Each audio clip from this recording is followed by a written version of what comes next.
Hey guys, so sorry about that. My last stream got cut off. The Wi-Fi shut down, so hopefully you guys find me again. I was right in the middle of a pretty good stream, so sorry about that. But the internet does that sometimes. That's just part of life. We got to deal with those little kinks. So, anyways, I'm gonna let a few people roll back in. Hopefully, more and more people come in. The people who were here before. Um, Please, if you can, hit the thumbs. A little activity in the channel always draws more people in because the algorithm pushes my video out more when there's more thumbs. Even if it's a thumbs down, I think that's what I've been hearing. So, anyways, how's it going, Alex? No notifications. Yeah, I have reason to believe that they don't really like me that much, but who knows? Um, hey Milton, months, bro. Dang, sorry to hear that. I haven't seen you for a while, yeah. But I haven't really been doing as many videos and live streams as usual, probably due to the move. I moved to a new house, kind of getting settled, making different moves in my life as well. A lot of things going on. I'm sure it's not just me. I'm sure a lot of people have life changes that they're going through. But hit that notification bell anyways.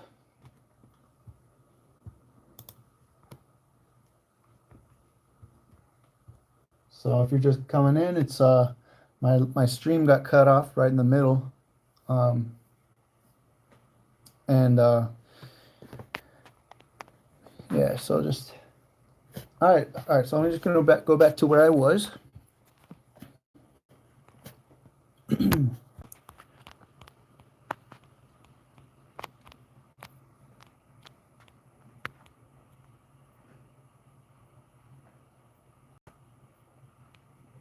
What?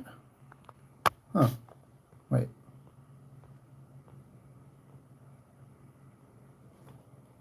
Oh, so they're in a different order. Okay. I'll just go over the ones I didn't go over already. Um, Hopefully more people come in. We had like 60 people or something, but I'll just keep going where I was. All right. So, um, 5 people who had a positive impact on crypto in 2020. John Wolpert, baseline creator, for breathing life back into enterprise blockchain. He's following me. We follow each other and we've had conversations with each other. Good guy. I like what he's doing. Would I say he was influential? Yes, definitely. I was in his Telegram group. I am. I'm in his Telegram group, the Enterprise Ethereum Enterprise Alliance baseline protocol, and he's doing a lot of good. He's probably underrated, just like Hive. All right. What's up, Raymond? Hey, Carl Eric B. Mills. Good afternoon. Well, for me, it's still morning. I'm gonna make myself a BLT after the stream. Okay. Am I gonna vote for John Wolpert?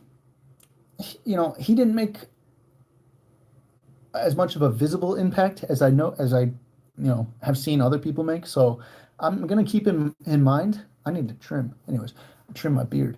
I'm gonna keep him in mind, but I'm not gonna vote for him right now. So let's move on to the next one. Paul Tudor Jones, hedge fund billionaire, for giving institutional weight to Bitcoin bag holding. He did. He really impacted people with money, changed their minds about Bitcoin, and more big players are going to start doing that. Now, I'll tell you what, I bet a lot of these big players, they already have Bitcoin, but they're not saying anything about it. If you're smart, you're in crypto, if you're smart, if you see if you can see even a year into the future, and you're smart and you're intelligent, then you're going to be in crypto right now. A little bit. You're going to have some exposure to crypto. Maybe even if it's just 2 or 3% of your portfolio. Doesn't make sense not to be. Get some exposure if you're not in crypto. Come on, be smart. Take care of yourself. Now, there's other things too. I mean, real estate, gold and silver, and then people are starting to collect art. I mean, they're putting a lot of money into art pieces, probably to retain the value that they have in their life. As far as, against the US dollar. People are hedging. All right. So let's go. I'd say he's one of the top influential people. I'm going to hold back on voting for him, but I'm strongly considering it. I'm going to probably go back up there and most likely vote for him. I believe he was on NBC maybe 2 days ago. I think it was 2 days ago. And, he's just lighting that Bitcoin on fire again. But he's been around for the last year talking about it. And people really respect him. Okay, because he helps people make money. A lot of people. I'm going to go down. Gavin Wood, I already went over him. I think he was a co-creator of Ethereum. And he also created Polkadot, which is going to be a big name in the game next year. People's Bank of China, like I said earlier, they really did lead the charge to national digital currencies. They have the CBDC right now, the digital yuan, and it's making waves. A lot of people talking about it. It's also encouraging America, the U.S., to start really, really hunkering down and focusing, the SEC especially, focusing on giving us some kind of regulatory definition to go by, some kind of regulatory clarity, so that these big companies, they know if they're in bounds, if they need to stay in bounds, all right? And they're getting nervous because these big companies, they see that China is taking a lot of the business in the cryptocurrency space. They are actually, a lot of them are considering moving out of the US because of lack of regulatory certainty. They don't know. Because the SEC, the Securities Exchange Commission, hasn't given them anything to work with. Now, Ripple, Chainlink, Gemini, Coinbase, Kraken, they've been working with them the whole time.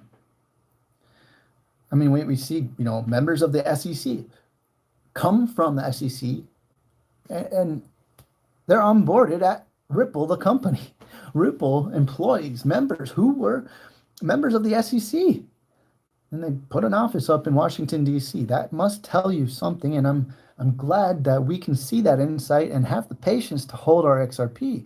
Any crypto person, anyone in crypto, should have exposure to XRP. It does not make any sense to not have at least a little bit of XRP. Doesn't make any sense. I don't care if it's a banker coin. Now, banks are going to lead the way into mainstream crypto adoption. That's just how it goes. We might get rid of central banks eventually, hopefully sooner than later, but what they're doing with CBDCs is very important to the crypto space. All right? It's bringing more money in so that more innovation can come, more freedom for us people. However, we'll see what happens. Now, I'm not going to vote for People's Bank of China. I might. I'm keeping them in mind, too. They are leading the way. Like I said in the earlier stream, I was saying that, I see power coming from the West and shifting to the East. No matter how hard Trump fights to keep America, I don't think he can retain the amount of power that the U.S. has. It's not gonna stay. We're gonna still be a top dog for sure, but China's the main competitor, and technologically they're more advanced than us, years ahead of us. I think it's on purpose. Okay, but that's just me being tinfoil hattish. All right. Lolly, no. Blockstream, no. No. Working on Segwit, I'm not gonna vote for him because I don't know much about Blockstream. That's my problem with Blockstream. I don't know anything about it. So he might be influential, but Hayden Adams, I told you the story with him and a little bit, and I respect what Uniswap is about, but I do see them just kind of being more centralized than I would like. And by centralized, I mean venture capitalists coming in and deciding a lot of what happens with Uniswap. I think Hayden might be just the face. Kind of like, in my opinion, how Brad Garlinghouse is the face of Ripple. When there's a lot of, he's smart, but there's a lot of intelligence behind him in the background. People we don't even know about are building Ripple. They built Ripple. The employees at Ripple are mostly there for customer service, to answer questions. They know all about it, but I will not say that I think they had a huge part in creating the Ripple ecosystem and what it's all about. A lot of the employees are there for customer service. And then there's the innovative X-Spring initiative, and that stuff is happening, and so hopefully they get going with that. They're lagging behind, but the main purpose, of Ripple is to connect the world. All the money. Robert Leshner, Compound founder. No, I'm not going to vote for him because I don't know too much about Compound. That's the only reason. Arthur Hayes. No, I'm not going to vote for him, even though that's a funny story. Not really. That's not funny. No, but what they write on here is funny. They want you to vote for Arthur Hayes, BitMEX CEO.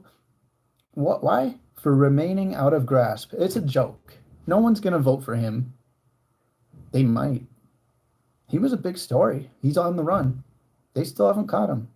They arrested his co-workers, his partners at BitMEX a few months ago for not being for just taking people's money left and right. Newbies' money, just making people broke left and right with their leveraged exchange and all the things on their exchange. I'm not going to vote for him. Patrick Byrne, former Overstock CEO, for continued support of tokenization. I like the guy. He's the creator of Ravencoin. Ravencoin, a lot of people were bullish on it last year. This year, you don't hear a peep about it. Maybe they're doing something in the background that will catapult the market value of the coin up into the top 100, but or I think it might be in the top 100. I'll tell you what, anything that's in the top 100, like starting to trickle into the top 100, those are the ones that are going to make it, especially closer to number one you get. That's why I have such a strong belief in XRP. It's still like in the top 5, and it's been there for years and years and years. It's been there for the whole time it's been out. Now, if all that money is invested in it, there must be a lot of people who are confident in it, who probably know more things than we do, and there's the banks and everything. They know what's going on. They're just waiting for regulatory clarity, just like Brad Garlinghouse has been saying over and over and over. And now he's threatening to move Ripple out to Singapore. Okay, he's threatening the U.S., the SEC, because they got to start taking action and give us. We're going to get regulatory certainty, clarity, definitions this year. We are. I'm fairly confident. I'm like 90% sure that we're going to get regulatory clarity, probably after the election, I'd have to say. I think a lot of things are hanging on this election. They're just waiting. We're waiting to see what happens. So,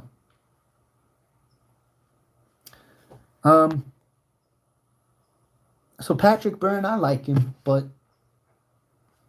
overall, this year, I don't think he did much for the crypto industry. I mean, he continued support of tokenization, but I haven't really seen him in the news. Haven't really seen much about him. He quit Overstock last year, and he's the one who created Ravencoin, but that's pretty much all I know. I'm not going to vote for him. Brian Brooks, I told you the stream before it got cut off. He's probably number one. You guys know I'm all about what Brian Brooks is doing. His character, the person. I don't know who he is. I don't know Brian Brooks. I know what he says, though. I know what he's doing. I know what he's done for the crypto industry. And I know a little bit of the backstory more than others. And that's why I'm so supportive of what Brian Brooks is doing. And I listen to every single word he says. Every single word. Because they are very important, his words. He's a very important person when it comes to the world's currencies. I mean, he single-handedly started the bull run by writing a Medium article saying banks can custody crypto. So that gave people a lot of confidence in crypto. All right, he's head of the OCC, the Comptroller, Office of Comptroller. He is the most important person, probably most important person in the digital currency world. What he says matters. What he does matters. He created the US dollar coin, which is now going to run on Stellar starting January 1st. Algorand, which was created by MIT techs, professors. Which I believe the SEC is working with them. The governments are working with, they just call them MIT professionals or whatever they say, but it might be the Algorand people. I don't know. I haven't looked too much into that, but I do. I own Algorand. I own XRP. I own the US dollar coin. I actually do own it. I have a good chunk of my portfolio in US dollar coin right now. I don't hold Tether. It could dump at any time. I don't know if they get audited, if whatever. It was created by Bitfinex, and I don't know what the story is, but they don't audit their token to make sure every single Tether is backed by $1. We don't know, and I'm pretty certain that they don't have all that money, because that's a lot of money. And if Bitfinex, if Tether goes down, the market's going to crash big time. Everything, all the cryptos. And then they'll slowly rise back up, some of them. Probably the ones who are within the boundaries of regulations, U.S. regulations. That's what the whole world is waiting for, even China. I mean, the whole crypto space is waiting for those regulatory, just something. They want to do it right. They're taking a long time, but it's because they want to do it right. I've told you, I think they're doing that on purpose. They're letting China take its place and build a foundation in the crypto world right now. And maybe they're watching them closely to see what happens. Maybe they're going to learn from China's mistakes. Last I heard, the digital yuan, how do you say it? The digital yuan is not working very well. They're having problems. Maybe it's smart. Now, the U.S. needs to get on it, though, because companies and foundations, they really don't want to be here. They are getting very nervous. Crypto companies, digital asset companies like Ripple, getting very nervous. What's going to happen if the rest of the world is 2 or 3 years more advanced in crypto than us? The economy, the U.S., the power, the might of the U.S. will just not be there anymore, because the future is going to a cashless society. The SEC is finally starting to realize that, or maybe they probably knew it the whole time. So, Brian Brooks, my number one pick. Yes. Also, Solana is another one. Now, I have reason to believe that the USDC will be the main digital dollar, especially now that it's on Stellar, Algorand, and Solana, and probably more. Those are the ones that are going to be in the basket of currencies, I believe. Maybe. I mean, maybe they'll have something to do with gold or something, oil. I don't know. We'll see. We'll see. I think after election, we're going to see major changes in just about every aspect of our life. I really do. I mean, it's going to be chaotic. It's going to be anxiety ridden. It's going to be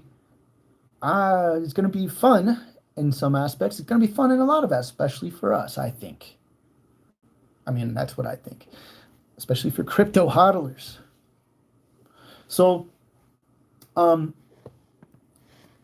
Kirsten Smith, Executive Director of the Blockchain Association, for being crypto's advocate in Washington. Now, I gotta look her up. I never heard of her, but if she's an advocate for crypto in Washington, that's pretty important. Now, if she's doing a good job or not, I don't know. Chris Giancarlo. Is that Giancarlo? Am I saying it right? He's a big name, and he's been a big name, and especially the Ripple XRP community. We've been seeing videos on him, what he's been saying and what he's been doing. And he really does seem to be one of the leaders in the innovation and awareness of the digital asset space this year. So he's in consideration. I might vote for him. I'm gonna go down and see what else there is first. This guy or the lady, I don't know. Paolo Arduino, Tether CTO, for being the face of the world's largest stablecoin. I cannot support Tether if they haven't been audited and we don't have transparency. And they might be the single biggest downfall in the crypto industry if something happens with after regulatories, a regulatory announcement or something like that. Tether might take a big drop. I don't know. I mean, maybe Tether's value will go into like the USDC or the Paxos, or maybe Tether will just never get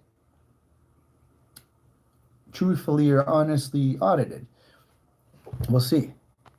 Kind of like with gold. You know, they say we have all this gold, and at Fort Knox, they show you what they show. They showed us a little clip, a little insight of what the vault, and oh, there's gold in there. Okay, then it must be there.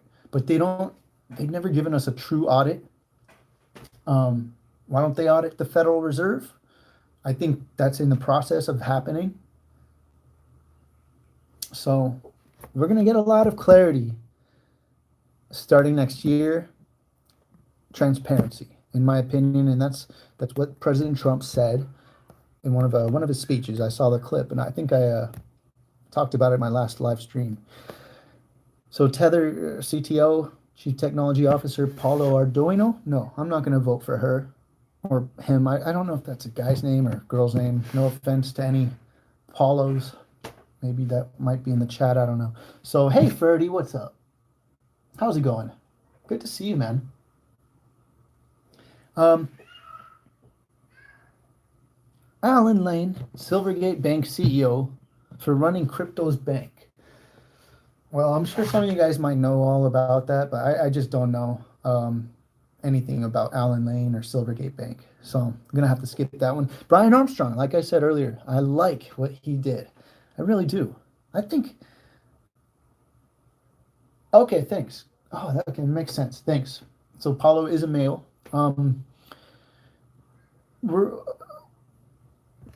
If the world were apolitical, I mean, I would honestly feel better. Politics make me anxious. Now, what he did was he put out a letter to his employees, and it was made public. And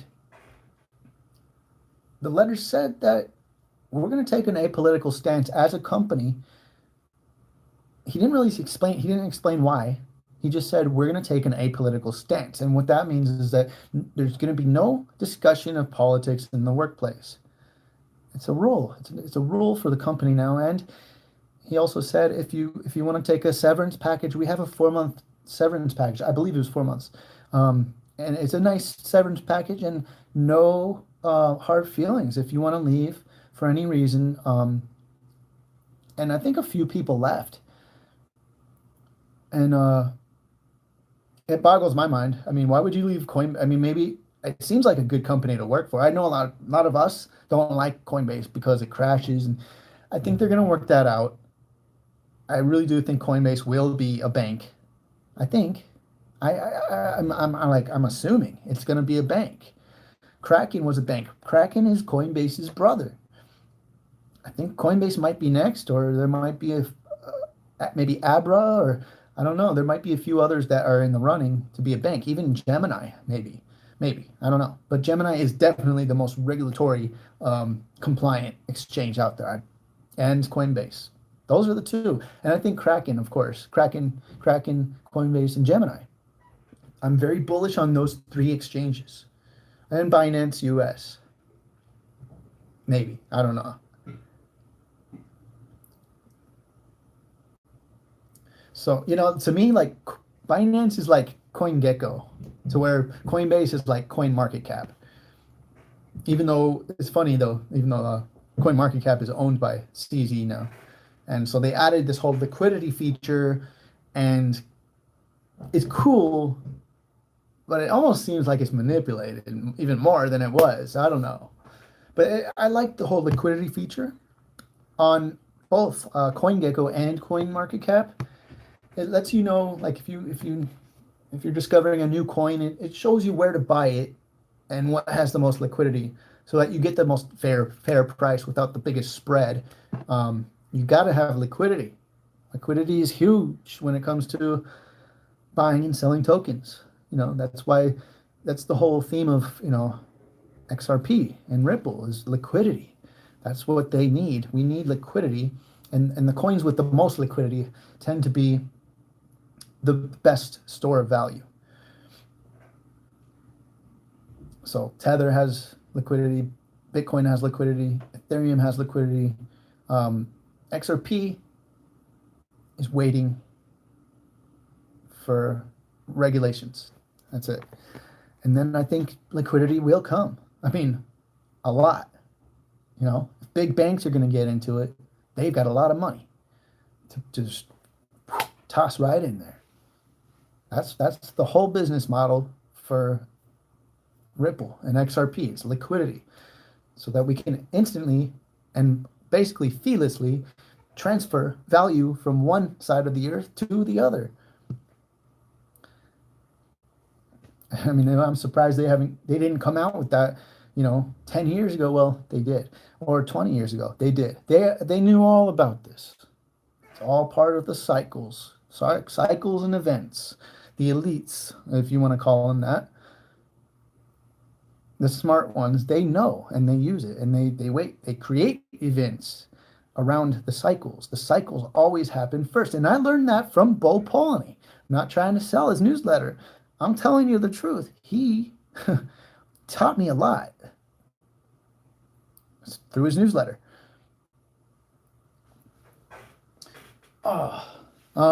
So yeah, Brian Armstrong definitely gets a vote from me. I don't know the guy. I haven't really seen him talk, but I like this apolitical stance that Coinbase is taking. It makes a lot of sense. They're one of the only big tech companies that are doing that, and I respect it. I think every company should be apolitical. I mean, of course, that would take freedom of speech away. So, but yeah, I mean, if that is an infringement on our freedom of speech. Okay, a private company they can say or think or push whatever they want because of freedom of speech and freedom of being a private company. I mean, they can refuse service to anyone they want. That's part of the freedom we have here in America. To be an entrepreneur, if you don't want to do business with this guy because you think whatever of him or her, and you just don't want to do business, you don't have to. All right. Udi Worthleimer, Reckless VR. I wouldn't name my company that. That just it gives off a bad connotation. Oh, but then the kids, they love that kind of stuff. It's like Monster, the energy drink. I wouldn't name my company Monster, but it works in that case. It works. Um, Udi Worthmeyer, Reckless VR for bridging the gap between crypto and virtual reality. I've never even heard of the company or the person. The only VR play I've heard of is dang, they must have fell by the wayside because I don't even remember. I was invested in it too. Um, VR is going to be a big part of the future, I believe, especially after coronavirus. Go watch Ready Player One, and then you'll see what I'm talking about. We're basically almost there. Hey, Legendary Dave, what's up, Crypto Boo Boo? VeChain, I've been stacking that VeChain lately. I do believe it's going to go for a run. Come, within a week or two. Sam CZ's son, White Hat Hacker. That's an interesting name. For being Ethereum's top white hat hacker. Okay, now if anyone here doesn't know what a white hat is, it's a hacker who hacks for good. Yeah, you hear about these hackathons these new cryptos are having, and it's because they have all these white hat hackers who are very technologically advanced when it comes to being able to crack a system or code, but they do it for good. Okay, to exploit flaws, to expose flaws, and so that the developers so that they can fix those flaws. A white hat hacker hacks for good. He has a good intention. All right. Sometimes they're hired. Sometimes they're vigilantes. Go watch Mr. Robot. He is the definition of a white hat hacker. However, he's gray. He's a gray hat because there's a few instances where he had to make a choice between the greater good or not killing a few people. It's a really good show, really good show. But that's a gray hat. Someone who is right in the middle. A black hat, of course, is a malicious hacker whose intentions are basically evil. I don't know anything about Sam CZ Zung, so I'm not going to vote for him. But hey, if he's a white hat hacker, great. And if he's helping create the Ethereum 2.0 or exploiting bugs or whatever, then that's great. I am a huge advocate for Ethereum, and I believe everyone should have 32 Ethereum if they want to be financially stable in the future. I think that's a sure bet. Ethereum is a sure bet. All right. Brad Garlinghouse, Ripple CEO, for bringing charges against YouTube. I have to vote for him. He has he's been on the news. He's one of the only ones in the crypto space who's ever been on the news. The newscasters respect him. Pretty much everyone respects him, except for most of the crypto space.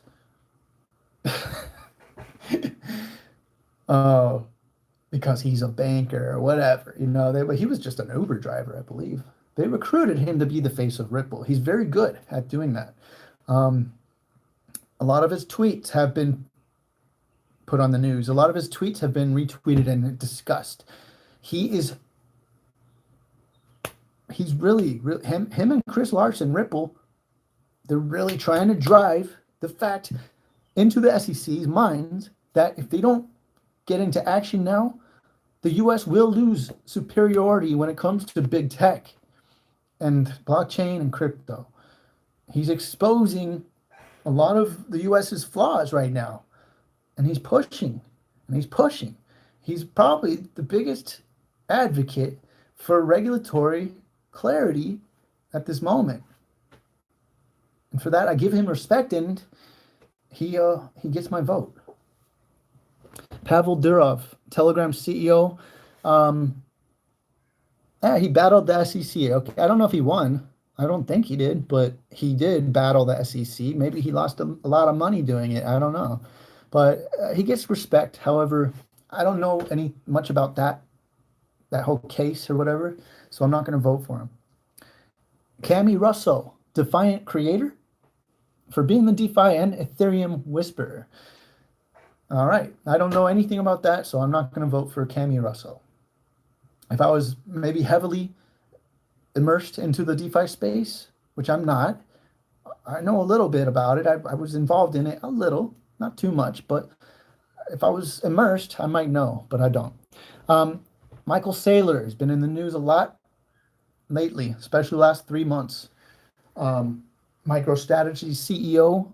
He's unabashed. He's an unabashed Bitcoin bull.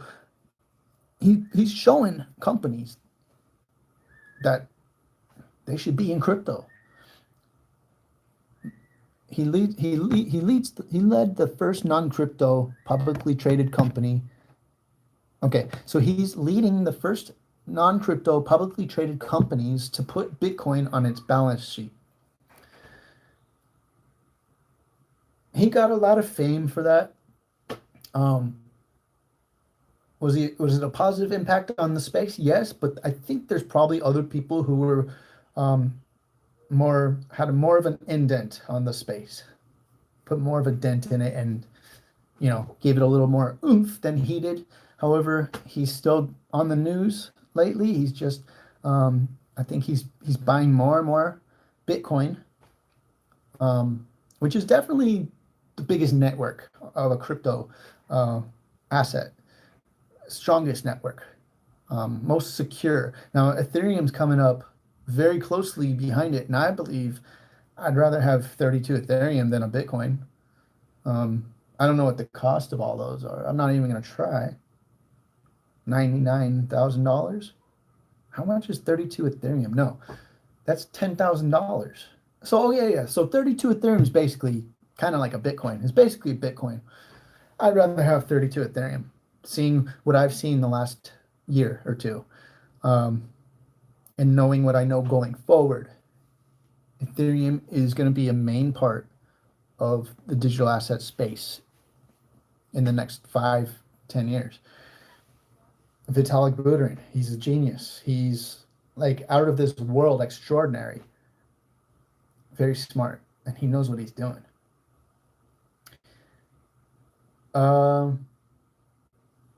So I'm not going to vote for Michael Saylor. He'll be kind of up in the running for me.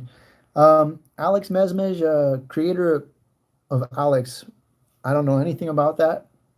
It's an interesting concept, though, to tokenize people, even though that's kind of like dehumanizing. However, I get the concept. It's kind of, like I said, when I had John McAfee on my channel, before I knew what, he was going to get arrested or whatever, he was talking about tokenizing Congress. Why don't we do it? Why don't we tokenize our leaders?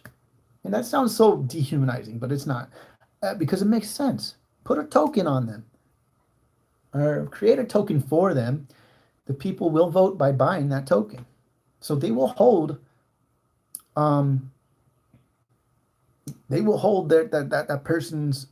They will make that person more valuable in the eyes of the public if more and more people buy their token. You know what I mean?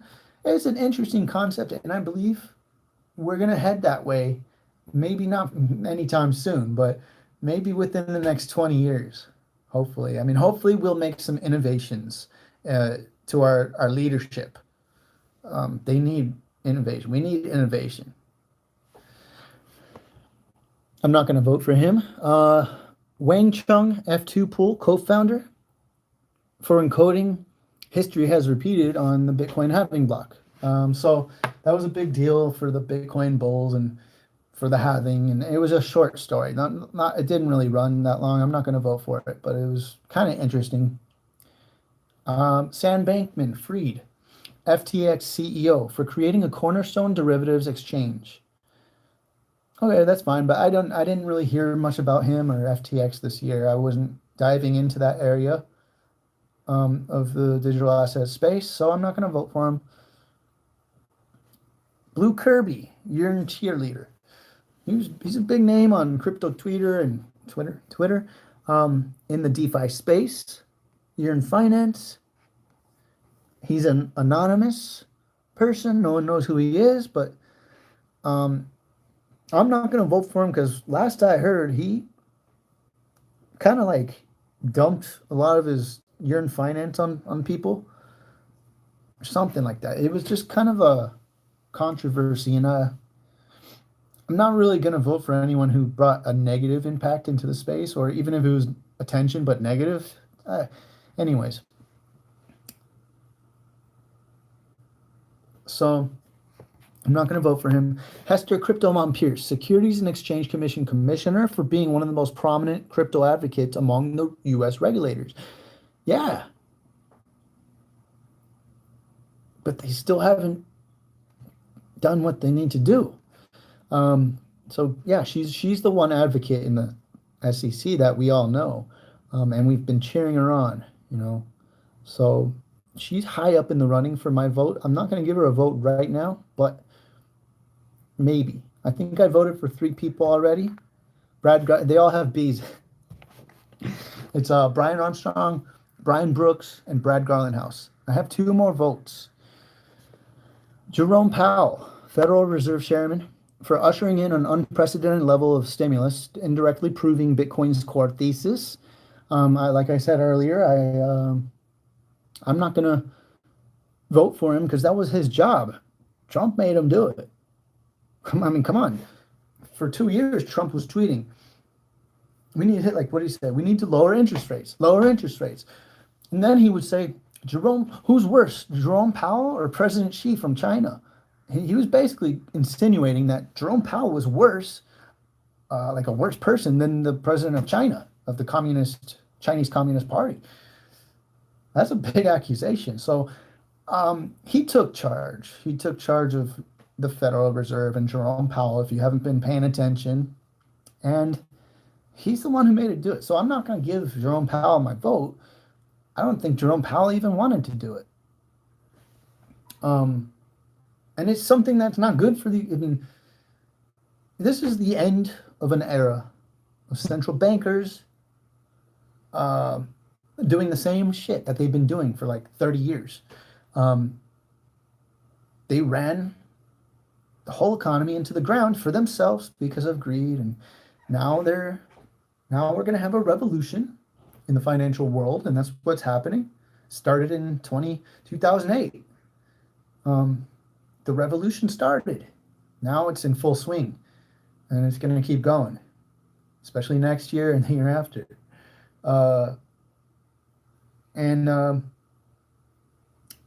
So Jerome Powell, he's just been the face of the Federal Reserve. I'm not going to vote for him. However, the stimulus bill definitely brought new money into the crypto market. So it's not like I'm not cheering for the next stimulus bill. Now, it's almost a necessity. It's a necessity now. That sucks. They made the stimulus bill a necessity, which will actually turn into UBI, which Andrew Yang put the idea into our head before it happened. It made us think about UBI, made us think about what would we do? What would the world be like if we got $1,000 a month from the government, from the Federal Reserve or the Treasury? What would happen? And so people got thinking about it. I don't think Andrew Yang was ever going to win. However, his campaign brought light to the idea of getting $1,000 a month for free. And that's what's going to start happening, in my opinion. The stimulus bills will keep coming because there's no choice anymore. Unless you want to just let people starve to death and get evicted and just be homeless and jobless. Mostly just jobless, If they get that next stimulus bill, at least maybe they'll be able to pay rent and give their kids some food. It's a really sad thing what's happening because of the coronavirus. But I believe it was all part of the plan. You know me, tinfoil hat guy. That's me. So I threw mine away. I need to go get some more tinfoil at the store and make another one. Or maybe a few. Bruce Fenton, managing director at Chainstone Labs, for sounding off on the coronavirus early. I don't know. I didn't hear. You guys know who he is? I didn't hear much about him. So yeah, I mean, plus a lot of people knew about it and they were trying to sound it off on it. And the news media only showed us what they wanted to show us. They're very selective with what they show us. I'm not going to vote for Bruce Fenton. Stany Kuleshov. I don't know. He sounds Russian. I'm not going to be able to pronounce his name right, so I'm not going to try. He's big in the world of DeFi. Av CEO for changing the game of DeFi lending. Av became huge, and anyone who was in it, they probably made a lot of money. I'm not going to vote for him though, because I don't really know much about Av or him. Brendan Ches, CoinMarketCap founder, for selling CoinMarketCap in one of crypto's largest ever. I don't know what that means. What does M&A mean, guys? Hey, Devin. Hey, Ray. Sonny Boy, Evan XRP. Anyways, so yeah, just because he founded CoinMarketCap, it was a little exchange. I think I heard he founded it in his basement, or so. I think that was the story. He was a kid or something. He's pretty young. I think he founded it in his basement, and years later, he became the CoinMarketCap became the biggest like API aggregate collector of all the information on crypto from all the exchanges, and then it would put it all together. I mean, that was a really big deal when it came out. I wasn't there when it came out, but I mean, I don't use CoinMarketCap too much. I use CoinGecko. However, CoinMarketCap has some very useful features now. I mean, it did before CZ bought it, but especially now, I like the compare function. That's what I really like. Thanks, Freddie. You know that kind of stuff. That's why I knew you were going to say something, because you're really smart on that stuff. Thanks. Mergers and acquisitions. That's what M&A means. So yeah, so CZ Binance bought CoinMarketCap. I forgot for how much, but a lot of money. It was almost like an offer that Brandon Ches probably just couldn't refuse. It might have just been really dumb to refuse it.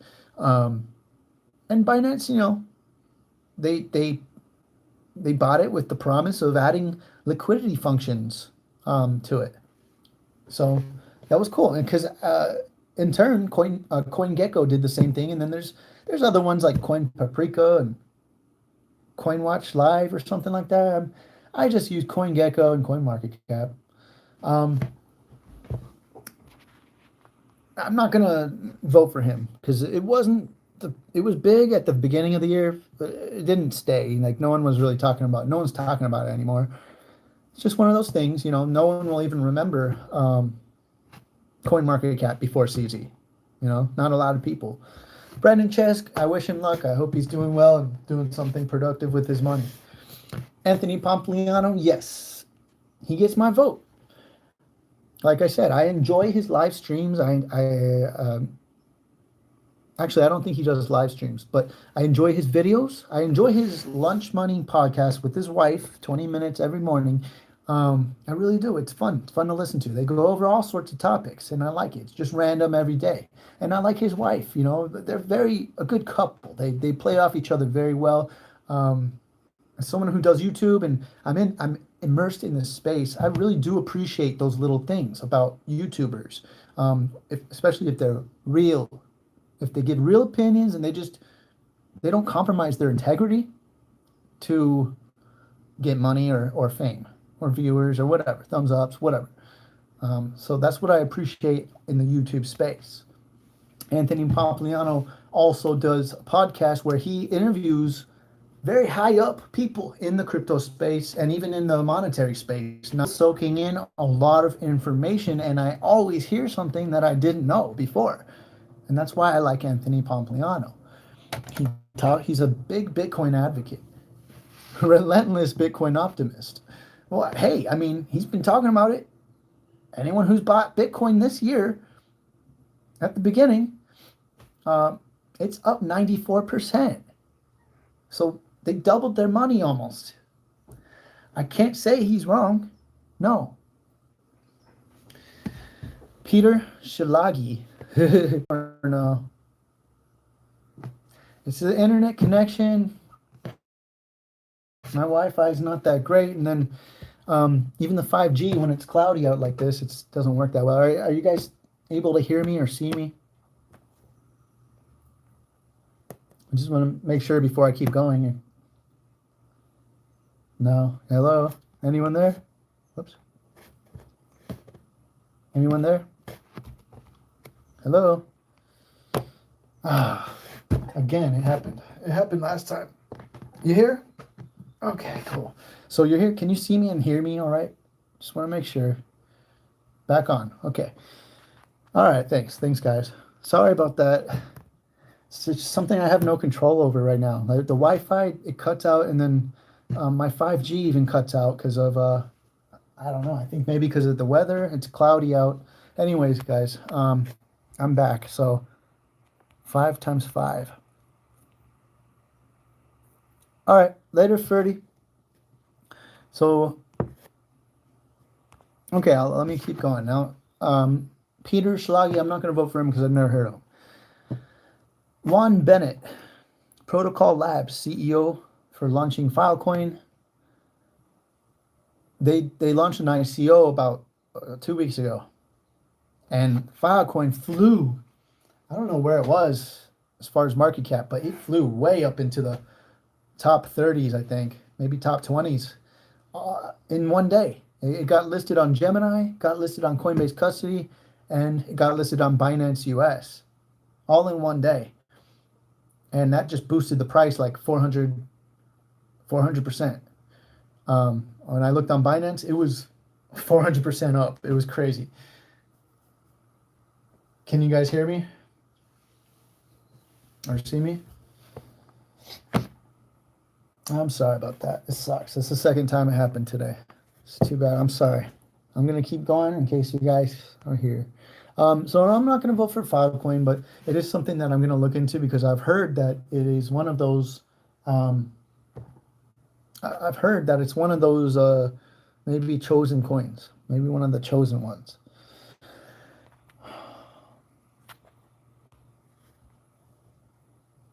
Is it cutting out again? I'm just going to have to turn it off then. Let me see if this works.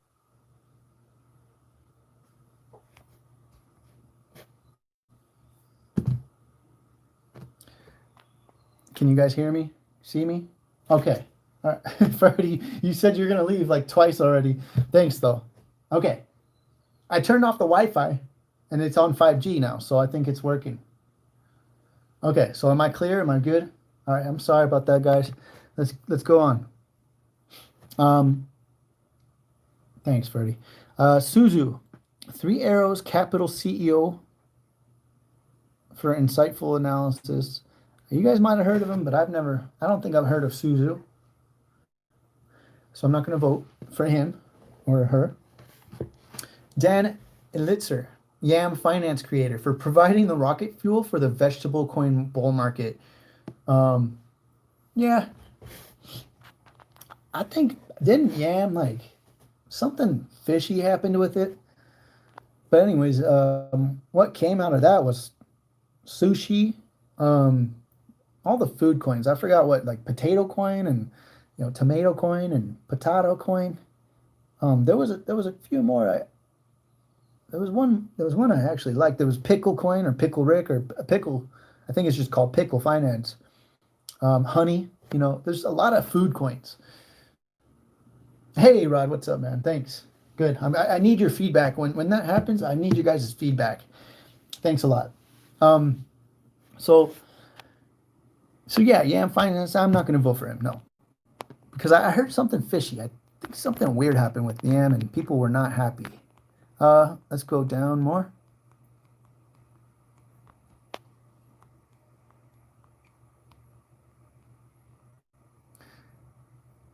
Okay, like I said earlier, he pulled his money out.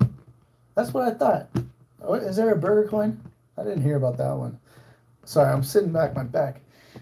Oh, yeah, I had back issues. It sucks. But okay, so Hive, hard fork of Steam. Now, Justin's son bought Steam, and the Hive community, the Steam community was a lot of them were not happy. So they created a fork of Steam, and they're doing pretty good. The price is not doing that great.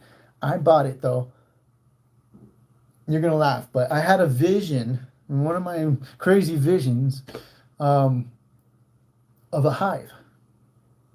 I mean, I was literally meditating, and then I had a vision of Hive, and that's why I bought Hive. That's it. Although I did look at the platform, it's really cool. It really is. It's cool. I think Hive is going to do something, maybe in the future. But it's kind of like a tokenized social platform to where whatever your post merits, whatever kind of value your post merits, you'll get from the audience who sees your post. They'll actually upvote you, and you get Hive tokens. The more upvotes you get paid for posting good content, creating good videos, whatever. I think it's cool. Steam was named by Tika Tawari as one of the I think one of the 5 to 5 million, along with Engine token. And so Hive should probably do well too, especially if it's a grassroots kind of more decentralized type of fork. So yeah, full disclosure, I own Hive. So I'm a little biased towards Hive, but seeing as I only have one vote left, I'm gonna keep going down. They are underrated, I think. Hive, the community. Graham Ivan Clark was a teenage Twitter hacker who hacked all these big accounts on Twitter and brought attention to the flaws of centralized social media companies. And I can go on and on about centralization in social media. I did in my last stream, and I'm not going to do it again. But I can't wait for the day to where we have a decentralized social media platform where we can all put our opinions in and they all matter, like a vote. I can't wait for that day, and I think it's coming. Vitalik Buterin's on the board of Augur, the rep token that was put on Coinbase like a year ago. It's a decentralized social betting platform. And the CEO of that company has said that this is the best shot we have at decentralized social media. Because it's a predictions market platform. So people predict what they think is going to happen in the future, and they bet on that. Now, the incentive to be truthful is that you earn more money if you're right, if you're correct. It's kind of interesting. I mean, maybe some of you guys haven't heard of that concept, but when you get your mind wrapped around it, it makes sense. And I'm bullish on the rep token. I need to buy some. I'm like bullish on it, like I'm bullish on Cosmos, Ren, and this is a different category than XRP and XLM. I'm bullish on both of those, of course. They're mainstays in my portfolio. They're top two, I think. Both of them, I think it's XRP, then XLM, and I think those are number 2 and number 3 in my portfolio right now, or number 4 and 5. No, yeah, 3 and 4. They're 3 and 4. Actually, I think meme went down. So, anyways, all right. I'm bullish on Rep Augur, just like I'm bullish on Ren, 0x, Omise Go, Cosmos, and Algo. I'm bullish on Rep, REP. It's on Coinbase. I'm gonna buy some. I don't have any yet. Anyways, why would I vote for this hacker? Well, he did bring attention to the crypto space by ransoming for like, what was it, like 10 bitcoins or something? I mean, if you're gonna pull off a stunt like that, It's almost like he must be a little kid who doesn't understand, you know, you're going to pull off a big move like that and be super duper risky. That's a risky move. May as well ask for 1,000 Bitcoins or something. Not like I don't do that kind of stuff. I've never even tried to learn how to hack. That's way beyond me. I don't know. I'm not technical. Anyways, not going to vote for him, but he did bring attention to the problems associated with centralization. Ryan Selkis of Masari for building one of crypto's most reliable data aggregators. Yeah, that's great. I mean, that's kind of what the Coin Market Cap kid built. I think it's kind of the same thing. And when it says reliable data, I'm not trying to make you guys feel stupid by explaining this to you, but I do believe there's probably people here who don't know a lot of these terms, and I've learned what they are over the years, and so I'll try to explain these to you as much as to my knowledge. And if I'm wrong on any of this, please feel free to tell me, let me know. As far as to my knowledge, I'm only explaining things that I understand. Oh, wait. Oh, really? So he called half the XRP community bots? Dude, people trash the XRP community so hard. But as far as I know, most of the XRP community are real people. And as far as I know, none of the YouTubers or Twitter people, I've never heard of any of them getting paid. I've heard people accuse people of getting paid by Ripple, but I've never, to my knowledge, no YouTubers have been paid by Ripple. I have no idea. I'm not in those circles. I don't dig. I don't even care.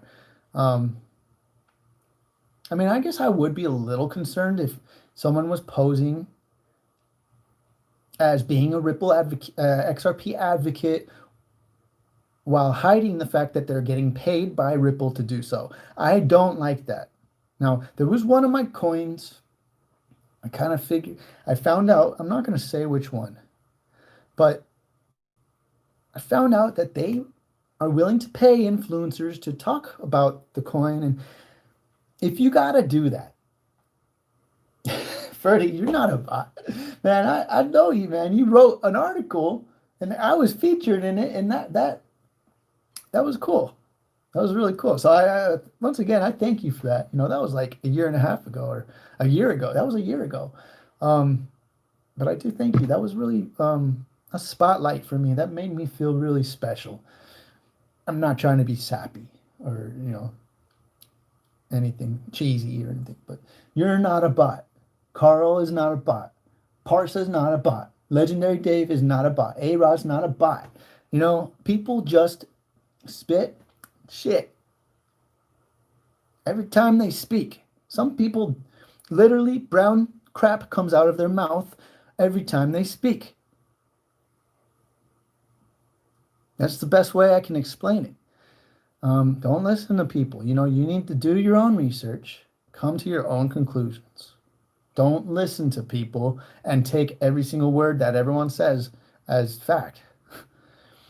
Okay? So Ferdy was saying that Ryan Selkis, Masari founder, was calling half the XRP community bots. All right, and I never heard anything I don't know who this guy really is, but I've heard of Masari. And so a data aggregator takes data. It has an API connected to every exchange, or any big exchange at least that matters with liquidity. Takes data from all of them and draws it in at extremely fast speeds. I don't know what the delay is on these things. Maybe 5-10 seconds, maybe a minute. Sometimes I think it's a minute on average. I'm not sure. No, you don't, Parsa. You don't act like a bot. And then they put it all together. They take the average, like price, market cap, trading volume. They give you all the exchanges that they're on, and the liquidity. I mean, they really do an amazing job for this industry, for the people in it, the retail space, people who are looking to find out about new coins and their favorite coins and whatever. So Ryan Selkis, I'm not going to vote for him, but I just wanted to explain what a data aggregator is. It's basically like CoinMarketCap. It takes data from every different exchange. And I'm not sure if they take data from anything else. Probably website. Yeah, they take data from websites, and they just give you every piece of information they can find for each coin. And there's a lot of coins. So, it must have been a tough task to develop all that. It probably took years and years. That's what happens. That's what's happening with blockchain and crypto. It's just really a decentralized way to build a new future. And that's what's happening, a trustless future. And I love it. I'm so happy that I found out about blockchain, for one, and then the fact that I can actually grow value in my, not bank account, but I can grow value in my holdings by learning more and more about blockchain and crypto. The more you dig into it, the more you talk to people, you yourself are a data aggregator. We are the best data aggregators there are. Our brain, there's no comparison, because we can make judgment calls. We can make intuitive calls, something that AI can't do at the moment. All right. I'm not going to vote for Ryan Selkis. I'm sorry. Christine Lagarde. I have one vote left, so I have to really choose carefully. Let me see how many people I have left. Wow. Okay, I have a little more to explain, and this is fun, though. I'm having fun. I'm starting to get a little tired. I got more coffee in my chain link. I'm not trying to sell this, but I think it's really cool. Crypto Mike, baby.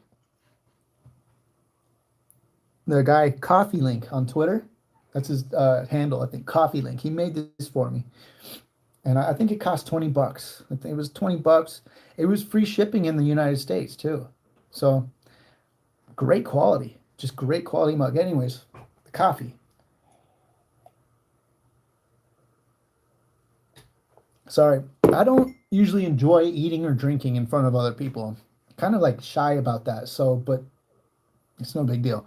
Everyone does. All the YouTubers do it. Have you noticed that? Especially crypto YouTubers. They like to drink their coffee, I don't know. There's something about coffee and crypto. They go hand in hand, just like coffee and cigarettes used to back in the 90s. All right. Let's go way down. I don't know why it keeps putting me up at the top there. Did it again. Okay. Hold on. Yeah, so a lot of these websites need to work on their mobile browsers, or their mobile pages, web pages, because it's very annoying when they don't work right. When you're trying to do a live stream or whatever. Okay, here we go. No, a little more down.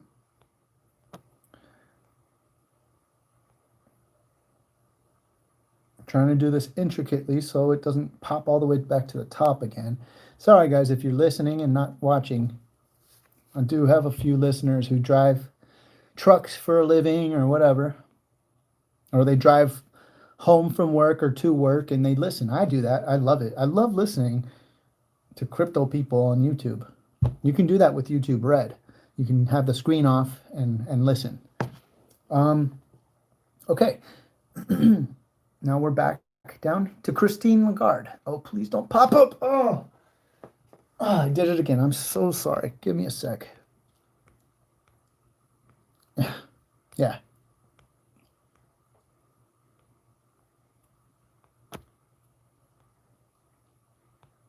There we go. European Central Bank president. I believe she was the head of the IMF, right? My memory is terrible. I think she was head of IMF and she went over to the European Central Bank as a president. That's big. That's huge. She's big. She's a big name in the financial world. She has a lot of weight to her decisions, and she has a lot of sway, and she's been around for a while. Christine Lagarde, for directing Europe towards a digital euro. Should I vote for her? I don't know. She's just doing her job. I mean, everyone's gonna go digital anyways. Like, I don't think she did anything innovative, honestly, because crypto was already happening. I think she had to do it. I'm not gonna vote for her. No. She did. She was a big name all year though. She was in the news a lot, especially in the more insightful, well, I wouldn't say insightful. What is the XRP community? Maybe long-term driven,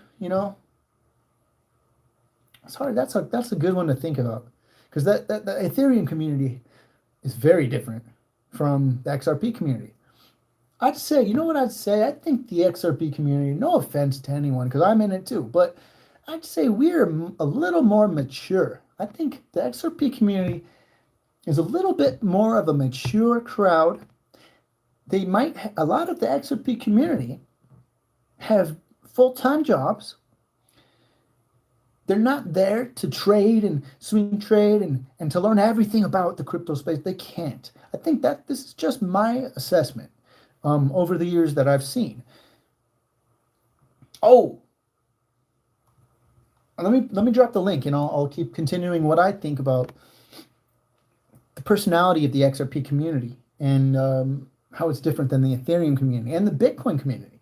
Let me find this and drop it. Let me see if I can drop this link in here. CoinDesk. Influential people. And so I see the XRP community having full-time jobs. The XRP community is responsible, in my opinion. Now, in some ways. Other ways, actually, a little irresponsible. And I can actually even say that I used to think a little irresponsibly about XRP. I've matured a lot over the last year in my knowledge and what I think and what I think is happening. Because I've always, if you've been around for a while and watched my channel for a while, then you probably get the feeling that I'm always searching for answers. I want to know what's next. What can I do? Well, to spread awareness, but also what can I do to gain the most value in my portfolio? Which coin should I be in at what time? Now, I'm always in XRP. I'm always, because you never know. You just don't know when it's going to really blast off or pop or anything, because I think we're really just kind of waiting for an announcement of regulatory clarity. I mean, Brad Garlinghouse has said it himself a few times. Okay, so I'm going to go ahead and drop this link. Now, the Ethereum community is definitely full of more degenerate gamblers and probably immaturity than anyone. I mean, the Ethereum community is huge, though, because there are so many tokens built on top of the Ethereum blockchain. Okay, so let's see. Give me a sec. Yeah, the Coinbase website's kind of, I like the website, but they need to work on it. The auto scrolling function and all that. Just give me 1 sec. I'll drop this link for you. I also tweeted it out, so it's the latest tweet I tweeted if you want to go there. But I'm going to try to drop this in the chat.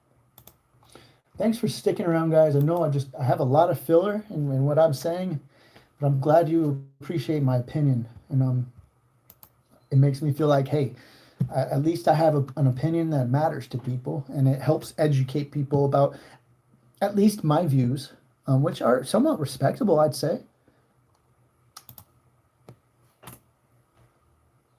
Hey, what do you know? The owner of a YouTube channel can post a link. I wasn't sure. I didn't know if I could post a link in my own channel or not. I don't think anyone else can, because you never know what kind of weird links people would post. So there you go. I posted the link. Is it in the chat? Yeah. Okay. So there you go. Go ahead and vote. Vote with me, and use your own opinion when you vote. So, all right. Okay.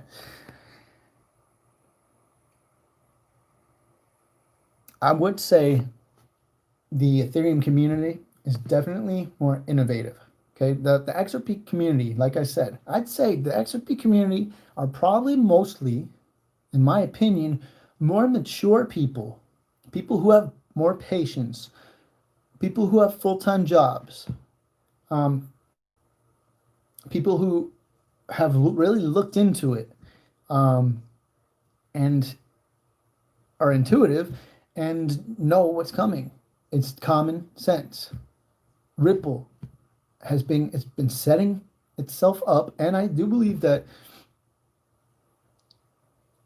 like I said earlier, I think Ripple employees are mostly customer service. They're there to explain it, to show, to be the face of Ripple, while there's really something big, big, big going on in the background that we have no idea about. I think it's a government, not even government. Yeah, maybe.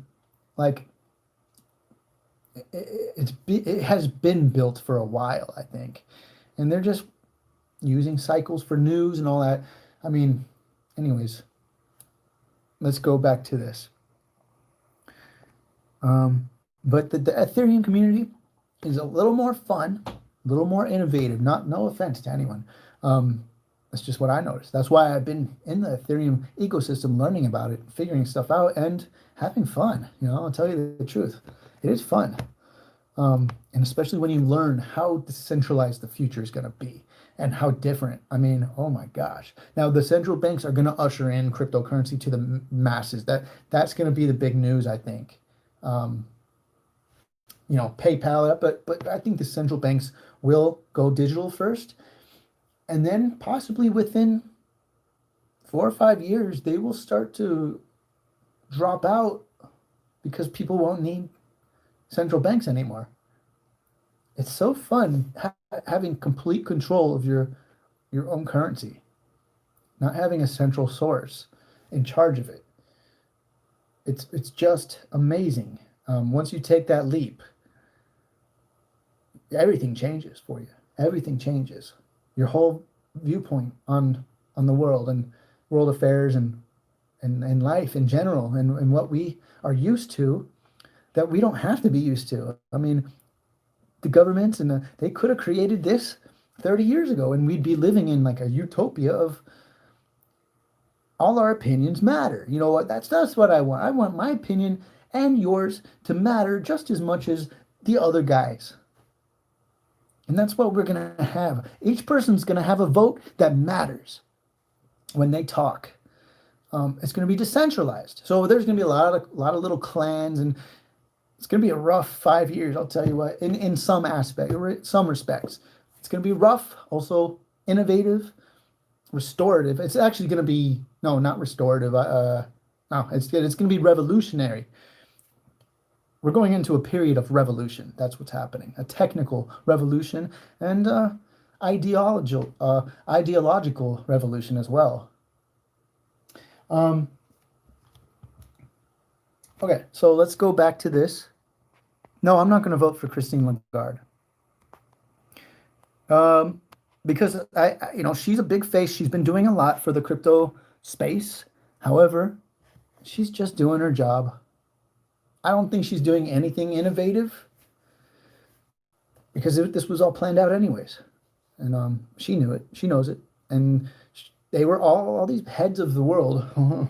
You know who I'm talking about. They've just been waiting for the cycles to drop news and events, because cycles rule. Cycles come before everything. No matter what, the cycle will happen. Okay? You just got to figure out when they happen. And then the government and the leaders, they already know, because they're freaking esoteric, and they already know that kind of stuff. They think way differently than us guys. Everything is cycle related. And they go by the planets and all that. I mean, life is just, we are so just scratching the surface, guys. We only know 1% of what's really out there. We can only see 1%, figuratively and physically. Balaji Srinivasan, for being an early siren for the coronavirus pandemic. Never heard of him. I don't know. Maybe was that the one who got executed? There was a doctor in China who got executed, but I don't think that's him. But I'm glad he was an early siren. A lot of the early sirens got muted. I mean, the Chinese, television media purposely held back a lot of information. Okay. Danny Ryan for being Ethereum 2.0's lead developer. That's great. I don't know who he is. Ethereum 2.0 is very much in my mind, and I'm happy, and I really need to get my 32 ETH before. I don't have any right now. I did, but I sold it because I saw the market going down beginning of September. I had to sell because it went all the way down to like 300 or something. And my average buy was like 468 or something like that. So I think I lost a little money on that, but hey, it's okay. I'm not going to vote for Danny Ryan because I've never heard of him. A lot of these people I've never heard of,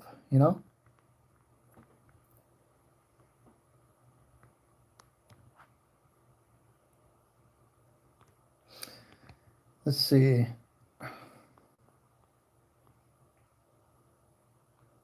This is the Hawaiian sounding name here. Alaualua Laulu Osun Token. CTO of Lightning Labs. Lightning went wombo. Lightning, I've been hearing about Lightning forever, and Bitcoin is still very, very slow. I have no respect for whoever's in charge of the speed of the Bitcoin transactions. I mean, it doesn't make sense. The only thing that makes sense is that it's the most widely used cryptocurrency network, and it's probably the most secure, and it's very liquid, and it's a store of value for people who have some actual money. I would say it's probably a good idea to have like 0.1 Bitcoin. I don't have any. The reasoning behind that is that because when altcoins go up, I will be able to sell for profit, in more multiples than I would have gotten Bitcoin. Sell for profit and sell into Bitcoin and Ethereum. I'll get my 32 Ethereum once we have our alt run, and I believe it's starting right now. I believe that alt run's really just started for the next month or so, maybe month and a half. See, I mean, that's what I've told you. That's what Bo Polony thinks, that it's going to keep going up. A lot of people think it's going to dump hard, and it could. But Polony doesn't think it's going to dump hard until mid-December. And that makes sense because that's when people dump their cryptos for tax reasons so that they can take a loss and not have to pay the taxes on the gains.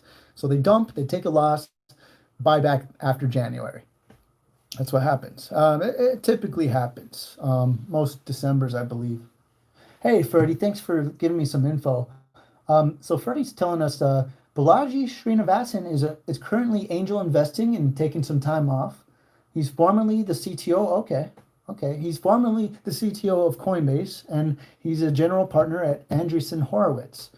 So he is a big name in the space. So he must have been the CTO before Brian Brooks then, I guess. Brian Brooks took over, created USDC, created the Crypto Ratings Council, and worked very closely with the SEC and is still working very closely with the SEC, and is now head of the Office of Comptroller. Stephen Mnuchin's right-hand man. I'm not going to stop saying that because new people in the space might not know that, but he's very important. Now back to Balaji Srinivasan. They're saying he put eyes on crypto for being an early siren for the coronavirus pandemic. So for that reason, I don't think I should vote for him. That doesn't make a lot of sense, but thanks for the extra info on it. Financial Action Task Force. Ooh, now that's a good one. We didn't see a whole lot come from that, but I think there's a lot going on in the background with the travel rule that was pushed forward by the Financial Action Task Force for, basically stopping the money laundering that was happening in the space. Now that's going to make it much better for us because I don't like my cryptocurrency being tarnished by the name of it, being tarnished by criminals, and it's being used by officials now as an untrustworthy and criminal avenue, an avenue for criminals to go down, and actually launder money through and stuff like that. And that's what a lot of people did do that, but there's probably 95% of the space that has never done anything illegal with their cryptocurrency.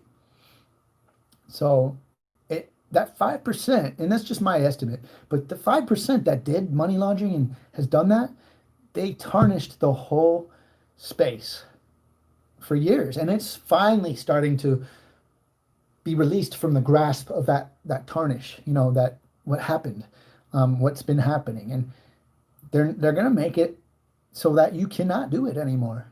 That's where the regulations come in. I get one more vote. I'll keep Financial Action Task Force in mind. However, there was no point where I was like, oh my gosh, this is so great for the space, and nothing clicked really. When I heard about it, I was like, okay, cool. Well, I mean, that's what I was expecting. They were going to do that anyways. We've been talking about it for years, and they finally did it this year. They're moving forward. The space is the space is just blossoming like crazy right now. And I can't wait for the XRP space to get into the DeFi space with Flare, and thank goodness they're doing something. Is it a response to the DeFi bull market? Is it a response to that, or did they have it planned already for years? I don't know. I haven't dug deep into it. To me, I'll tell you the truth, it seems like a response. I mean, they know we're hurting. They know the XRP, and I'll tell you what, even though it's not my biggest holding, it is prominent in my portfolio. It's big. I have a lot of XRP, way more than I had a year ago. Even though it's not my main holding, I still feel the pain of the community. Okay, being one of the biggest, not biggest, but being one of the most prominent. I don't like tooting my horn, but being known as an XRP YouTuber, it hurts me that the people are hurting financially. I am. That's why I delved into other spaces, but I'm feeling it. I don't know about you guys. Watching these other spaces make a ton of money and XRP not doing anything, it hurts me. That's why I've been trying to show an example of what I'm doing. I try to show you guys what I'm doing, and if you want to dive into that kind of territory, do it. Do it in the meantime. That's what I think. That's what I'm doing. But I'm hurting for the people who are just only in XRP. That's fine. I hope you have a full-time job. I hope you're distracted. I hope you're okay, But I bet there's people out there who are just, not happy. And I get it. I'm not happy with XRP. I like it. I have the vision. I know what's going on. I just wish more would happen, with the price. These people are hurting. And that's why I think maybe Flare and the Sparks, that might be a response, and maybe a Ripple kind of just being like, here, we got to do something for our people. The community is carrying Ripple. And I want you guys to know that. You guys need to know that. Well, I mean, I don't know to what extent, but the community has been cheerleader. We've been waving the Ripple flag for years. So I do think when it does go, it's going to be one of the most glorious moments in my life, in your life, any XRP hodlers. It will be one of the most glorious, spectacular moments in your life. And the anticipation, the journey to that moment, looking back, might have been one of the best journeys we've ever been on. So, hodl strong on that, okay? Have faith. You know what's happening. You know what's going on. Anyways, let's go on. Jesse Powell, Kraken CEO, for pushing through the first crypto bank. That's pretty impressive. However, it was planned out. It was planned out the whole time. Kraken and Coinbase. I believe Coinbase is probably next, or it's gonna be a bank someday. In my opinion, they're setting themselves up for that, and I think that they're waiting for regulations, to be announced. So I'm not going to vote for Jesse Powell. The Anon who called Craig Wright by signing a Bitcoin address CSW, Craig Wright claimed to own. I didn't hear about that, but sure, whatever. I don't really buy all the stories I'm hearing about Craig Wright. People really hate him. And I'm somewhat of a contrarian when I see a lot of people hating one entity or person or business. I'm sort of a contrarian. I've always been one to root for the underdog, because something tells me, and I've been an underdog most of my life, so I understand. Something tells me the underdogs tend to not get as much credit as they deserve. And in that sense, speaking about Craig Wright, he gets probably more hate from the digital asset community, the crypto space, than any other person in the space. Let me see. I mean, maybe the BitConnect guy. I don't know. Did they ever find him? I don't think they ever found him. Anyways, I'm just rattling on. So, anyways, Craig Wright, it makes me want to buy some BSV. I had some at one point. I sold it. It just makes me want to have one. Who knows? Anyways, I'm not going to vote for this. I'm going to wrap this up as soon as I get done with this list, because now I'm starting to ramble on and I'm kind of tired. I want to just get up and move a little. So, but we're not to the end yet. DeFi degens for seeking yield everywhere. A lot of people in the DeFi space were just looking for yield everywhere. And so what they mean by DeFi degens, DeFi gamblers, basically, is that's kind of like a synonym for gambler. A degen is degenerate gambler. That's what they kind of shortened it into, a degen. So that's a good one. That's kind of funny, but it's true. The DeFi degens really drove up the DeFi market, drove up the market cap of the crypto space, of the crypto market in general. They really did. This whole DeFi thing, it really gave us a huge boost. And I'll tell you what, a lot of DeFi traders came from Chainlink. Chainlink hodlers made a lot of profit this year and last year, a lot of profit, and they helped create this DeFi space. Andre Cronje, Yearn Finance creator, that was huge during the summer. Yearn Finance YFI was huge, and it's still big. It ushered in the concept of yield farming, which is going to be huge, and it is huge. And anyone coming from the traditional banking world will surely appreciate the concept of yield farming once they understand it. And I think more and more people are starting to understand it. I'm not going to vote for him.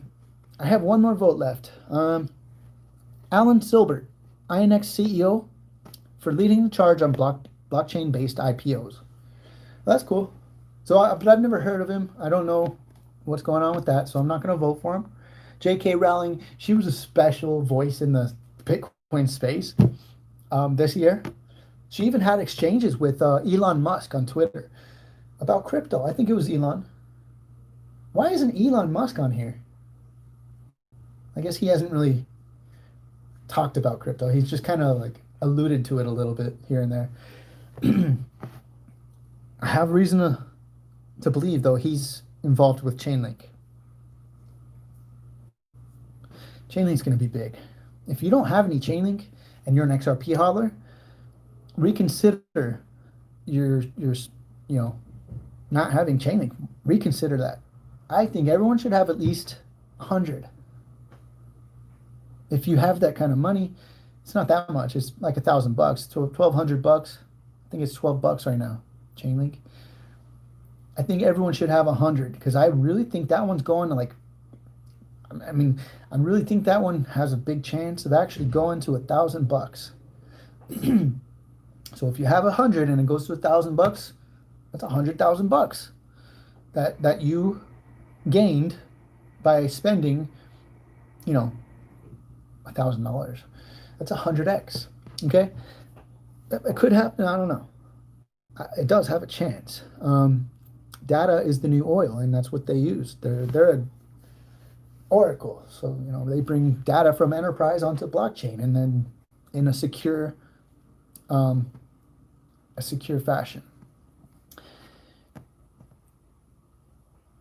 J.K. Rowling, she was talking about Bitcoin on Twitter a lot this year, and so that kind of riled up the space, brought new eyes to it. Roham Garazulu, Dapper Labs CEO, for breathing life back into NFTs. Gab, never heard of him, so I'm not going to vote for him. Chef Nomi, Sushi Swap. I told you guys the story about that before my stream cut out, and I'm just not going to go because it was a whole 5-minute story, and I'm not going to go into it again, but that was a big story, though, So he basically pulled out $18 million worth of the token, and the price just sank. All the sushi holders became bag holders, and their token became almost valueless. Now, he gave it back, all of it, and he said, do what you will with it. And then if you want to give me some, whatever you think I deserve. A lot of people were pissed at him, and then there was people who were doxing him, giving his info out, trying to find, hacking him and stuff like that. So he got scared. He came back and he said, oh shit, here, take it back. This is not worth it. I don't know what he was thinking. It seems almost planned, but now there's a community who governs Sushi Swap. So it's very, very decentralized, and it's a nice community. Go read up on it. It's a good story. I think Sushi Swap is actually possibly going to go somewhere. It's basically in my opinion, it's more a decentralized version of Uniswap. Is that the last one? I'm not going to vote for him, but that was a big story. Mike Belshi, BitGo CEO, for leading the top custodian for BTC on ETH and BitGo's prime broker status. No, I'm not going to vote for him, but I will tell you real quick that, PayPal is looking at acquiring BitGo, and BitGo did become a Ripple partner in 2017. So that they will be indirectly partnered with Ripple. They'll be connected to Ripple, PayPal and Ripple. That's a connection if they go through with this acquisition. I'm losing my voice. All right, so I didn't vote for my last vote. So what I'm going to do is I'm going to write one in, because there's one person who deserves it. He is such a hard worker, has done so much for this space, brought so much money into the space from the outside at a very early stage in this current Bitcoin cycle. He brought a ton of money through his project into the space, a ton of money. New money, by working hard, meeting, doing conferences, giving speeches every day. Doesn't take he barely takes any time off. This is Sergey Nazarov of Chainlink. I'm going to type it in. I'm surprised he doesn't get any credit from them this year, but he should. Because what he's doing is very special. And you'll see that more and more in the next upcoming 5-10 years. Chainlink is going to be huge. So I'm going to give that vote. And that's it. So what I did was I voted. I wonder if they'll show me my votes. Let me just done. All right. So yeah, because this mobile web page sucks. Oh, yeah, it's not even CoinDesks. It's Survey Monkeys. That's why they probably just isn't. They're not a great website, maybe on mobile. Okay, guys. So I'm just gonna check the chat out real quick, and then I'll let you guys go. Please hit the thumbs on your way out if you're leaving. It helps me out. So, okay, so Freddie says, let's see, let's go up a little. Legendary. See, a lot of good memes came from the early OGs, you know, what happened and stuff. Big Connect. What does he say? I'm so glad I wasn't part of that. I mean, hopefully nothing like that happens, you know, to us. 2021 is a crazy year. I'm excited for us and scared for the masses. Yeah, we're going to really have to really try to help people out as much as we can. Not give all our money away. That would be stupid because then we won't have any money. Kind of strategically learn. Right now, figure it out. What are you going to do? Okay? Karma is a real thing. You get this money, I say give back to people. Give back because you are so happy that the Lord gave you this money. I know I mix religion and spirituality and Buddhism. I mix it all up because that's just the kind of person I am. Over the years, I've learned a lot, and I'm not confused. I use different terms for different things, and I think it all ties together anyways. It's all the same, just from a different lens. So we're gonna have to like learn to use integrity. Learn what integrity means and use it. Focus on that. Build up your character. Build up your innermost being to a respectable place that you feel comfortable with. Little lies here and there, try to pay attention to them and ask yourself, why do I do that? Deep down, get to the root of it. Why do I do this? Is it because I want more attention than I'm getting? But the thing is, when you say little lies, when you exaggerate, I have a problem with that. I'm doing a lot better nowadays. My boss actually brought it to my attention. You know, that's one of the good things she did in my life. You got to think of that. You know, everyone's giving you something, whether it be a new perspective to dwell on and grow with and kind of, you know, make a part of you, or a terrible experience that you were able to actually learn from. And it actually, in retrospect, made you a better person. Everyone teaches us, even our worst enemies, which really I wouldn't say we should have that kind of perspective on life. Your worst enemy is probably their own worst enemy. You know, anyone who lashes out at you, gives you a lot of shit for no reason. Now, sometimes there is a big reason. You don't even understand until later. You know, oh, they were giving me shit, and it really pissed me off, made me feel disrespected. And yeah, you got to look at the intention behind people's actions and words and what they do, their habits.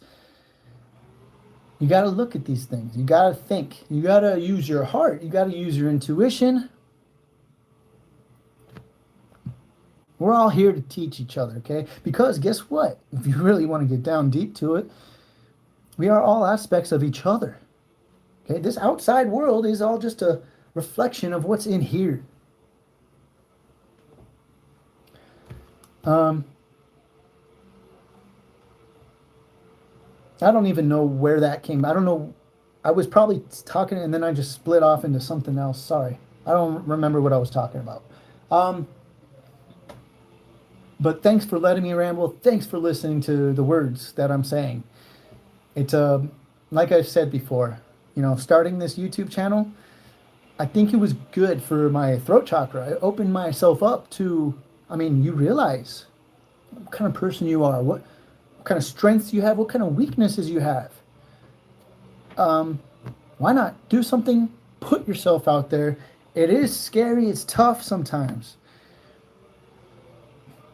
But it's part of a development in your life that could really completely change your perspective on yourself and what you're capable of. I realize that I'm actually capable of, I can change people's lives. That's a powerful thing. You need to realize we're all powerful. We all have that. We all are able to do it. You just have to realize it and practice. And once you get to a place of knowing how strong you are, you need to make a choice. What are you going to do with that influence? What are you going to do? You're going to be self-seeking? Look, when I started my YouTube channel, I did it for the sole purpose of getting my expression. I wanted to express myself, and I actually wanted to help people, because the reason I started it was because I was in live streams, mostly XRP live streams. I was in cryptocurrency live streams every day. Once I got into cryptocurrency, I got into it, and I really, really got into it. I loved it. It was just a brand new aspect of life. I never thought would exist in my life. I never thought I would be as excited about something as I was with cryptocurrency and the aspect, the meaning of what blockchain is going to bring to the world. This trustless layer of security. It's going to change our lives. It's going to free up the creative aspect of our frontal lobe. We're going to discover our creative selves. Now, that's why spiritualists say we're going into the feminine energy. Men do. They do, but women, men are more logical and pathfinding, and they're builders and producers, and they're macho, and they give, they give to the woman, that they're, this is just human psychology and how it works, and what is it, like Freudian psychology? I don't know.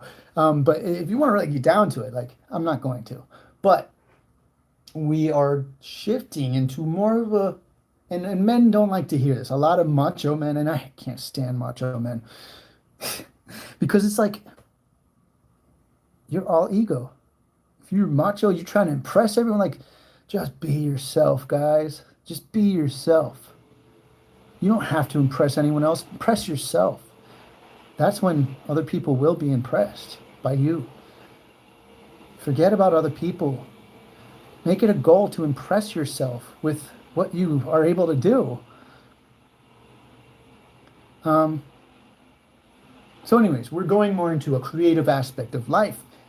This AI and robotics and all that, that's going to start taking care of the manliness of human nature. It's going to start taking over that masculine aspect of the human being. Okay? The yin and yang, we are all part of the same thing. That's why I said it. We're only scratching the surface. We only know 1% of what's happening in life, of the universe. That's the only part we get. Only part we are able to see. So anyways, you got to make a choice. And it gets harder and harder the more people are paying attention to you. Okay? And that's where I feel like celebrities, I mean, it's got to be tough on them because every little thing they do is carefully scrutinized by their fans and and their haters. Um, it's got to be a tough life. I mean, I only have 20,000 subscribers, and um, it's hard when people accuse you of things or hate on you. It's tough. I'm a human being, and I have feelings. I'm not some like crazy elite. I don't know. I'm not in any inside circles. People think I am for some reason. Some people, not a lot. I mean, but people accuse me of being a conspiracy theorist, like this guy who's in this big conspiracy. I'm like, no, I'm just a guy who's trying to figure stuff out, and I'm expressing myself through YouTube, which anyone can do. How did I grow my channel? I gave a lot of what you guys like to you. But the only way I was able to start doing that, I did stream after stream, video after video of no one being there, me talking to myself. And I did it the same exact way that I'm doing it right now. I haven't changed. I'm still expressing myself. I'm still telling you what I know and what I think, or what I think I know. And some people ask me, how do you do this? What are you doing? Like, make me famous. You have a platform now. Make me famous. No, I mean, you gotta. The only thing I can tell you is what I did myself. What I did, and I wasn't even trying to get big. I'm not even that big. I'm not. It's like I don't ever want to be that person that people put up on a pedestal. I can't stand that. I want to be a normal person. I don't want any extreme. I just want to be a normal person. So don't praise me. I'm not that kind of person. I don't really enjoy praise. I do. I like attention. I'll tell you that. I do. It's something I'm trying to learn. I'm trying to learn how, I love attention. That's probably one of the other reasons I started my YouTube channel. I wasn't expecting to get a bunch of followers. I don't know. I don't know why I'm rambling. I don't know if anyone's here listening, but thanks for being here. It's the coffee. And I've been going through personal stuff lately, and I've overcome some very big personal problems the last few months. So I think, I'm ready. I'm starting to come back a little and, share my excitement again with people. So anyways, that's all I'm going to say. I said a lot, and thanks for listening. Thanks for being here.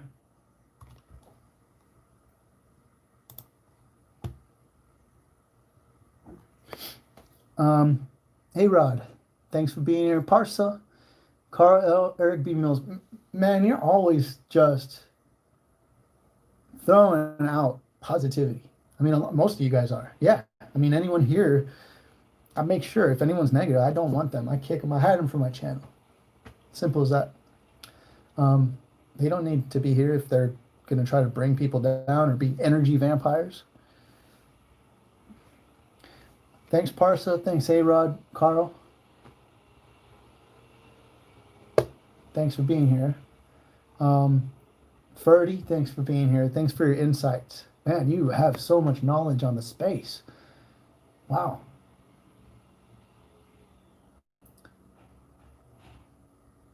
Legendary Dave, thanks for always being here. Just awesome. All right, guys, I'm going to get going. You guys have a wonderful day. Sorry if I gave you a lot of stuff to think about, but this was fun for me, and I hope it was fun for you.